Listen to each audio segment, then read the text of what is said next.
આપણે બધાએ આ કર્યું જ હશે ખરું ને? રૂમમાં જઈએ, પંખાનું નોબ ફેરવીએ અને ટક ટક અવાજ સાથે સ્પીડ એડજસ્ટ કરીએ. આ એકદમ સામાન્ય વાત છે, પણ ક્યારે વિચાર્યું છે કે નાનકડું નોબ ખરેખર કરે છે શું? ચાલો આજે આની પાછળનું વિજ્ઞાન સમજીએ.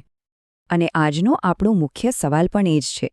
જો જૂના જમાનાના રેગ્યુલેટર્સ યાદ છે, મોટા ડબ્બા જેવા જે ગરમ પણ થઈ જતા હતા, કારણ કે એમાં વીજળીનો સીધો પ્રતિકાર થતો હતો અને ઘણી બધી ઊર્જા ગરમી બનીને વેડફાઈ જતી હતી. પણ આજના આધુનિક રેગ્યુલેટર્સ તો નાના હોય છે, ઠંડા રહે છે અને એકદમ એફિશિયન્ટ પણ. આ કેવી રીતે શક્ય છે? તો ભાઈ, આ બધો કમાલ એક નાનકડી ઇલેક્ટ્રોનિક સર્કિટનો છે. અને આ રહી એ સર્કિટ. જો આ જ છે રહસ્ય. દેખાવમાં થોડી જટિલ લાગે છે નહીં, પણ ગભરાવાની જરાય જરૂર નથી. આપણે એને એકદમ સરળ રીતે સમજીશું. એના જે મુખ્ય ભાગો છે ને, એ ખરેખર ખૂબ જ સ્માર્ટ રીતે કામ કરે છે. ચાલો આ સર્કિટને સમજવા માટે એક મજાની રીત અપનાવીએ. માની લો કે આ એક નાનું નાટક છે અને એમાં થોડા મુખ્ય કલાકારો છે.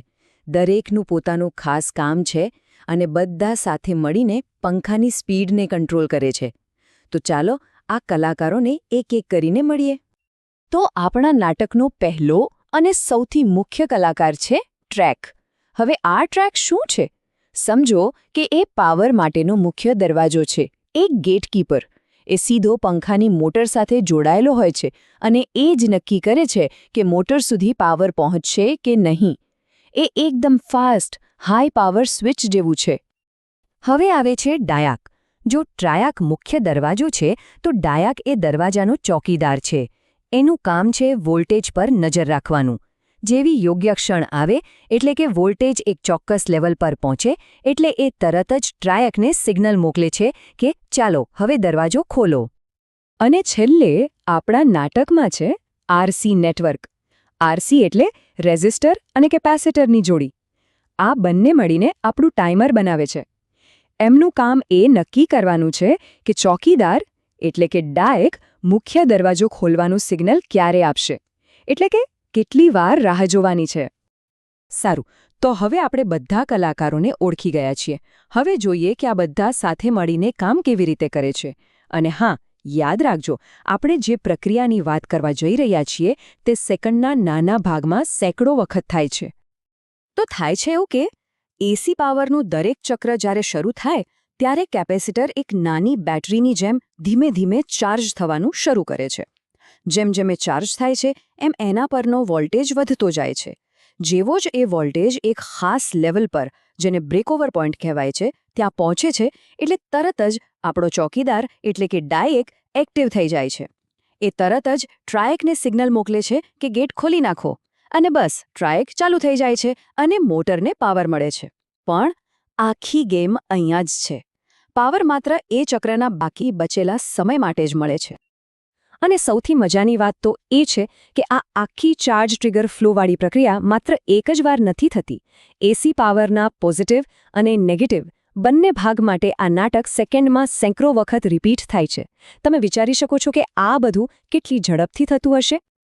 પણ આ બધાથી પંખાની સ્પીડ કઈ રીતે કંટ્રોલ થાય?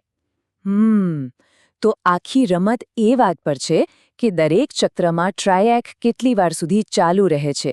બસ આ જ છે આખી ટેકનોલોજીનો આહા મોમેન્ટ. તો પછી પેલો નોબ ફેરવવાથી શું થાય છે? એ જ તો સવાલ છે, ખરું ને? વેલ, આપણે જે નોબ ફેરવીએ છીએ ને, એ બીજું કંઈ નહીં પણ એક વેરિયેબલ રેઝિસ્ટર છે.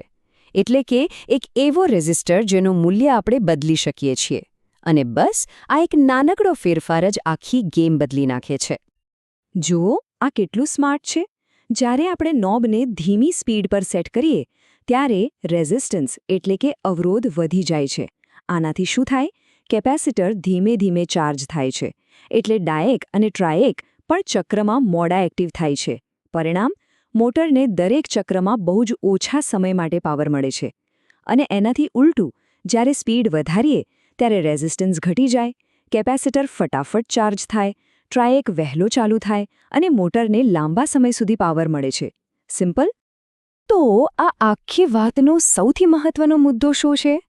એ કે રેગ્યુલેટર પંખાને મળતો વોલ્ટેજ નથી ઘટાડતું. ના, એ તો બસ પાવરની સ્વિચને ચાલુ બંધ કરે છે. એ નક્કી કરે છે કે દરેક ચક્રમાં મોટરને કેટલા સમય માટે પાવર મળશે. ઓછો ચાલુ સમય તો ધીમો પંખો, વધુ ચાલુ સમય તો ફાસ્ટ પંખો. આટલું સરળ છે. ખરેખર આ એન્જિનિયરિંગનો એકદમ શાનદાર નમૂનો છે. જૂના રેગ્યુલેટરની જેમ ગરમી પેદા કરીને પાવર વેડફવાને બદલે આ સર્કિટ માત્ર એટલી જ શક્તિ વાપરે છે જેટલી જરૂરી છે. અને આ બધું શક્ય બને છે ટાઈમિંગના પરફેક્ટ કંટ્રોલથી. તો ચાલો ફટાફટ આખી વાતને ફરીથી સમજી લઈએ. પંખાની સ્પીડ કંટ્રોલ થાય છે પાવરના તરંગોને કાપીને. આપણે જે નોબ ફેરવીએ છીએ એ એક વેરિયેબલ રેઝિસ્ટર છે જે ટાઈમ ડિલે સેટ કરે છે. કેપેસિટર એક ટાઈમરની જેમ કામ કરે છે.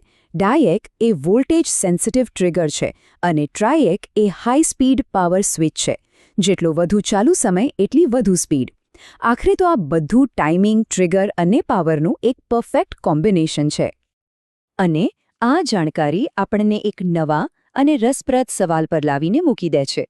આ ટેકનોલોજી, જેને ફેઝ એંગલ કંટ્રોલ કહેવાય છે, એ માત્ર પંખામાં જ નથી વપરાતી.